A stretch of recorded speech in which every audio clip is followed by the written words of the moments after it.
তাকে বাধ্য করা হবে তুমি ইংরেজিতে কথা বলো, তাকে বাধ্য করা হবে তুমি ইংরেজিতে চিন্তা করো, তাকে বাধ্য করা হবে একটা ওয়ার্ড যেন সে বাংলায় না বলে।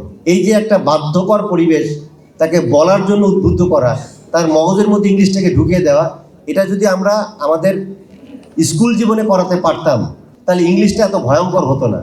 এখন পর্যন্ত আমি বাংলাদেশ পুলিশে প্রায় 20 বছর চাকরি করার পরও আমাকে যদি বলতে বলা হয় যে তুমি 5 মিনিট একটা বিষয়ে বলো তো, আমি পারবো না, একটা না, কারণ ওই জায়গায় কোনো কাজই করা হয় না। কিন্তু আমাকে যদি বলতে বলা হয় 3 ঘন্টা লেখো, 3 ঘন্টা না, আমি সারাদিন ধরে লিখতে পারবো। লেখার জায়গায় আমাদের কোনো সমস্যা নেই, যখন আমাকে বলতে বলা হয় আমি বলতে পারি না। বাংলাদেশ পুলিশের একজন ঊর্ধ্বতন কর্মকর্তা যিনি আমাদের মাঝে আসছেন, আমরা একটু ডাকতে চাই স্যারকে। Please welcome on stage mister Abu Hasan. Mister Abu Hasan, deputy inspector general DIG Dhaka range Bangladesh police. স্যারের জন্য জোরে হাততালি হোক। বাংলাদেশ পুলিশের একজন ঊর্ধ্বতন কর্মকর্তা আজকের এই ইংলিশ ফ্যান্টাসির 4th ফাউন্ডেশন ডেতে এসে আমাদেরকে অনুপ্রাণিত করেছেন, উজ্জীবিত করেছেন। স্যারের জন্য আমরা একটু ফুলের শুভেচ্ছা। অভিবাদনটা আমি শুরু করতে চাই এইভাবে যে যারা এখানে উপস্থিত হয়েছেন সকলেই সম্মানিত সকলকে আবার সালাম জানাচ্ছি, এবং যারা ইংলিশ ফ্যান্টাসির যারা শিক্ষার্থী তাদেরকে আমি অভিনন্দন জানাচ্ছি।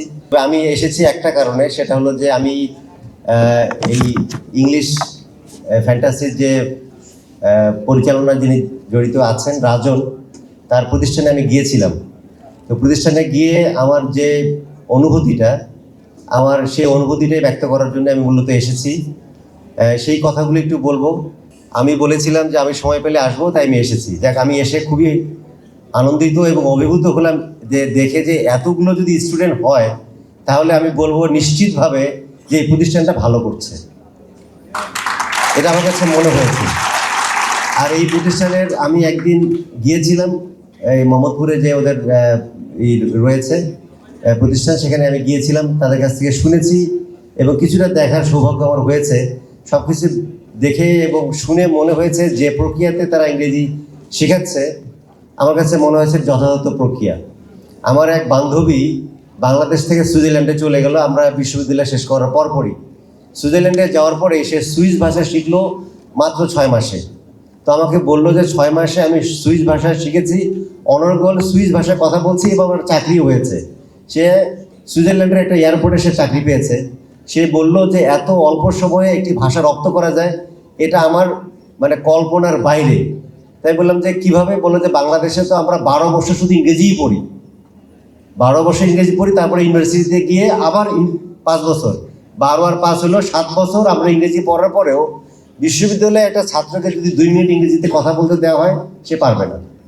হয়তো 2 কলম লিখতে পারবে কিন্তু পারবে না। তো আমি এই রাজনের যে ইংলিশ ফ্যান্টাসি প্রতিষ্ঠান, সে যে ধরতে পেরেছে যে ঠিক এই জায়গায় আমাকে কাজটা করতে হবে, আমাদের দুর্বলতার জায়গাটাতে সে আইডেন্টিফাই করতে পেরেছে, এই জন্য আমি তাকে ধন্যবাদ দিতে চাই। আচ্ছা, সে দুর্বল জায়গাটাকে আইডেন্টিফাই করে ঠিক যেখানে কাজটা করলে ইংরেজি ভাষা বলা এবং লেখার ক্ষেত্রে, বোঝার ক্ষেত্রে আমাদের শিক্ষার্থীরা এগিয়ে যেতে পারবে বা তারা এই ভাষাটাকে রপ্ত করতে পারবে। একটা ভাষার শুধু লিখতে পারাটাই একটা ভাষার কিন্তু আসলে উদ্দেশ্য না। যারা ইংরেজি ভাষাটাকে আমাদেরকে শেখানোর জন্য দিয়েছে, আমাদের প্রথম ভাষা হলো বাংলা, দ্বিতীয় ভাষা যদি বলি তাহলে কিন্তু ইংরেজি। অনেক দেশে আরেকটা ভাষা আছে, যেমন ইউরোপে 3টা করে ভাষা শিখতে হয়, নিজের ভাষা প্লাস আরও 2টা ভাষা।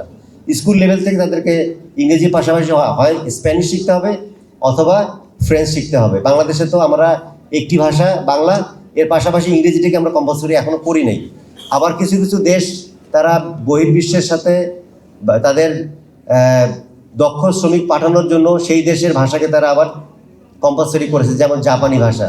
আপনারা জানেন যে নেপালে জাপানি ভাষাকে পাঠ্যপুস্তকে অন্তর্ভুক্ত করেছে, মায়ানমারের মায়ানমারের জাপানি ভাষাকে পাঠ্যপুস্তকে অন্তর্ভুক্ত করেছে। ফলে তারা বহির্বিশ্বে তাদের শ্রমিকদেরকে বা তাদের শিক্ষিত যুবককে জাপানে পাঠানোর জন্য তারা দ্বিতীয় ল্যাঙ্গুয়েজ হিসেবে ধরেছে জাপানি ভাষাকে। কিন্তু আমরা দুর্ভাগ্যজনক হলো সত্যি আমাদের পাঠ্যপুস্তক এবং ইংরেজি ভাষা শেখানোর জন্য যারা জড়িত রয়েছেন তারা মূল জায়গাটায় কাজ করতে পারেননি, ব্যর্থ হয়েছেন। আমি বলবো সরাসরিভাবে বলবো তারা ব্যর্থ হয়েছেন। কারণ ভাষা এভাবে শেখানো যায় না। যে প্রক্রিয়াতে আমি শিখে এসেছি আমি মনে করেছি এটা ভুল শেখানো। এখন পর্যন্ত আমি বাংলাদেশ পুলিশে প্রায় 20 বছর চাকরি করার পরও আমাকে যদি বলতে বলা হয় যে তুমি 5 মিনিট একটা বিষয়ে বলো তো, আমি পারবো না, একটা না, কারণ ওই জায়গায় কোনো কাজই করা হয়নি। কিন্তু আমাকে যদি বলতে বলা হয় 3 ঘন্টা লেখো, 3 ঘন্টা না, আমি সারাদিন ধরে লিখতে পারবো। লেখার জায়গায় আমাদের কোনো সমস্যা নেই, যখন আমাকে বলতে বলা হয় আমি বলতে পারি না। বহুবিধ সমস্যা আমাদের ইংরেজি ভাষা নিয়ে আছে। কিন্তু এই ভাষাটা এমনই একটি ভাষা, আপনাকে বহির্বিশ্বের সাথে তাল মিলিয়ে চলতে গেলে আপনি তো বিচ্ছিন্নভাবে কোনো দেশ পৃথিবীতে বসবাস করতে পারবেন না। আপনাকে সারা বিশ্বের সাথে তাল মিলিয়ে চলতে হবে, আপনাকে এই ভাষাটা জানতেই হবে। আপনি যদি সামাজিকভাবে, পারিবারিকভাবে, রাষ্ট্রীয়ভাবে যদি নিজেকে প্রতিষ্ঠিত করতে চান, তাহলে আপনাকে এই ভাষা জানার কোনো বিকল্প নেই। তো আমি যে কথাটা বলছিলাম, এই যে ফ্যান্টাসি ইংলিশে তারা যে ধরতে পেরেছে যে দুর্বল জায়গাটা কোথায়, কোন জায়গায় কাজ করতে হবে, তারা যে সমস্যাটা ধরতে পেরেছে, এই জন্য তাদেরকে ধন্যবাদ দিতে চাই।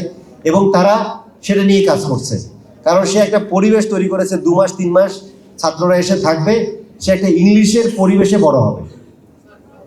তাকে বাধ্য করা হবে তুমি ইংরেজিতে কথা বলো, তাকে বাধ্য করা হবে তুমি ইংরেজিতে চিন্তা করো, তাকে বাধ্য করা হবে একটা ওয়ার্ড যেন সে বাংলায় না বলে। এই যে একটা বাধ্যকর পরিবেশ, তাকে বলার জন্য উদ্বুদ্ধ করা, তার মগজের মধ্যে ইংলিশটাকে ঢুকিয়ে দেওয়া, এটা যদি আমরা আমাদের স্কুল জীবনে করাতে পারতাম, অন্ততপক্ষে একজন শিক্ষক যদি পেতাম যে ক্লাসে এসে প্রতিদিন অন্ততপক্ষে আধা ঘন্টা ছাত্রদেরকে নিয়ে ক্লাসে স্টেজে দাঁড় করিয়ে বলতো তুমি তোমার নিজের সম্পর্কে বলো, তুমি এইভাবে কথা বলো। তারা যদি কথা বলাটা শেখাতেন, তাহলে ইংলিশটা এত ভয়ঙ্কর হতো না, ইংরেজি ভাষাটা এত ভয়ঙ্কর হয়ে উঠতো না। এখন ইংরেজি ভীতি আমাদের মধ্যে তৈরি হয়ে গেছে এই সমস্ত কারণে। তো ও যেটা করেছে আমার কাছে মনে হয়েছে এটা কাজে দিবে, এটা বেশ কাজে দিবে এবং কাজে হয়তো বা দিচ্ছেও। এটা আমার কাছে মনে হয়েছে এটা ভালো একটা উদ্ভাবন। এই প্রক্রিয়াতে যদি ইংরেজি শেখানো যায় তাহলে ইংরেজি ভীতিটাও দূর হবে এবং তারা খুব অল্প সময়ে তারা ইংরেজিতে কথা বলতে সক্ষম হবে। আমরা 2-4 কলম লিখতে পারি সবাই কম বেশি, কিন্তু ভালো করে ইংরেজিটা বোঝা এবং বলা, রিপ্লাই দেওয়া, এটা আমাদের হয়ে ওঠে না। তা আমার কাছে মনে হয়েছে ওর যে কার্যক্রম বা যে উদ্দেশ্য নিয়ে চালু করেছে, আমার কাছে মনে হয়েছে এটা ফলপ্রসূ হবে এবং সে অনেক দূর এগিয়ে যাবে। তারা যদি এভাবে এই কাজটা করে, আমার মনে হয় যে তারা একটা ভালো একটা দৃষ্টান্ত স্থাপন করতে পারবে, অন্যদের জন্য এটা অনুকরণীয় হবে। এবং বাংলাদেশ সরকারের যারা আছেন, ইংরেজি ভাষাটা শেখানোর দায়িত্বে যারা আছেন, পাঠ্যপুস্তকের সাথে যারা জড়িত আছেন, তারা মনে হয় দেখতে পারেন যে রাজনের আবিষ্কৃত এই পদ্ধতিতে ইংরেজিটা আসলেই ছাত্রদের জন্য উপযোগী হচ্ছে কিনা তারা দেখতে পারেন। আমি আর বক্তব্য বাড়াবো না, আমি হঠাৎ করে এসেছি, আমি আবার চলে যাব। তা আমি এই প্রতিষ্ঠানের উত্তরোত্তর সমৃদ্ধি এবং সফলতা কামনা করে সকলকে ধন্যবাদ এবং সাধুবাদ জানিয়ে আমি আমার বক্তব্য শেষ করছি। ধন্যবাদ। আসসালামু আলাইকুম।